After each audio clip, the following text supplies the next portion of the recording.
Okay, as the Steinway L regulation proceeds, we are still leveling the keys with these various sized, different thickness paper punchings that go in the balance rail, like I was saying. I've done it. The white ivories came out very nice, very level. That little tool that I was using works surprisingly well. I had used them before when I was in Victoria in my 20s, and I could never get it to work, but it did work, and I didn't have to go buy a set of lead weights to weight the keys. I was able just to use my hand to provide the lift in the keys and use that to check along the balance rail, and it worked great. Actually, it's very accurate, so that was a good purchase. I wasn't sure. So, balance rail. You can see the amount of paper, which isn't much. I can't remember the exact sizes the different colors are, but the white is the thinnest, followed by the green and then the pink. And in most cases, there's one or two white shims, which are very minimal. You can't do less than one white shim, and most of it only required a white shim, or maybe two, or a single green, in some cases a pink. I think the pink ones probably coincide with areas where the back felt has deteriorated a little more, or where they get more playing. Any of the keys that you use in like C, F, and G major often get a lot more play than the others, so that's probably it.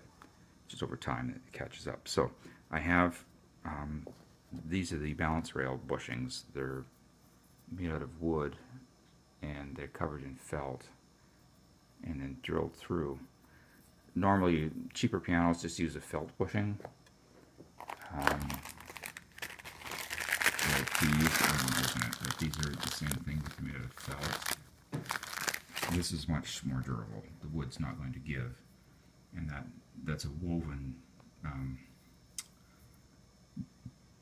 felt cloth, much stronger than just compressed felt.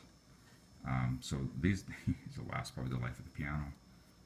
I mean, it's already 80 years old, and it's still, other than it was dirty, in good shape. So you'll see here that I just push that down on top. As I'm doing it, I just lay the paper punchings on top of the balance, the pivot point here, just to get it level, check it, which I did, put the action stack on temporarily, screwed it down, checked it, and the keys were level, so now I took the action stack off again, and I'm just taking these, lifting them up, and see, originally, under that pin I just took off, there's a small paper punching right there. Very thin one, so even when it was new, it needed very little adjustment. So it speaks to the quality of the carpentry when they built the wooden frame that all this is attached to. It had to have been very square, which is great. So just making minor adjustments to compensate for wear. See, under that one there, it originally had a dark green punching, which is thicker. It's interesting. I'll put my new ones on top. And I put them on the exact same way they came off. I noticed that there's a black line there that was drawn in pencil. I don't know why. And all of them face back, so I'm putting it back exactly the same way. So there's no changes. Okay, so that one I've already got a green punching under it. Put it down. I'm putting a single green one under all the back ones. Those are the black keys, the sharps. Because they were level, I'm just raising them all up exactly the same amount, because all the white keys got some increase, and I want the black ones not to be too low now. So I go along doing this, punching on. There's a little tool for this too somewhere. Here it is.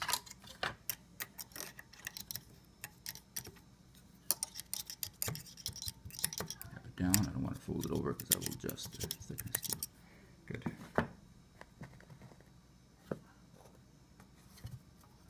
And then the keys go back. Now the keys are numbered right here.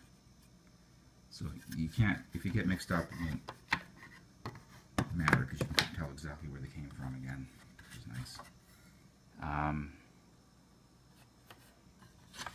And yeah, let's see if you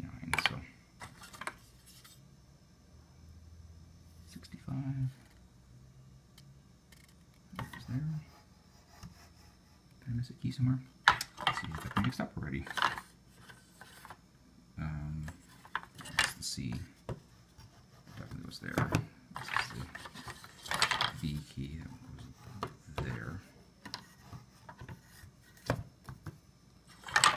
And this is the 60, 55, 65.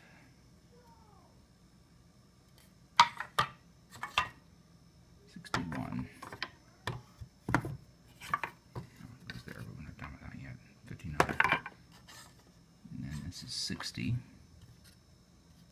That one goes in. And 67. It's hard to read. 67 goes there. So, onwards we go.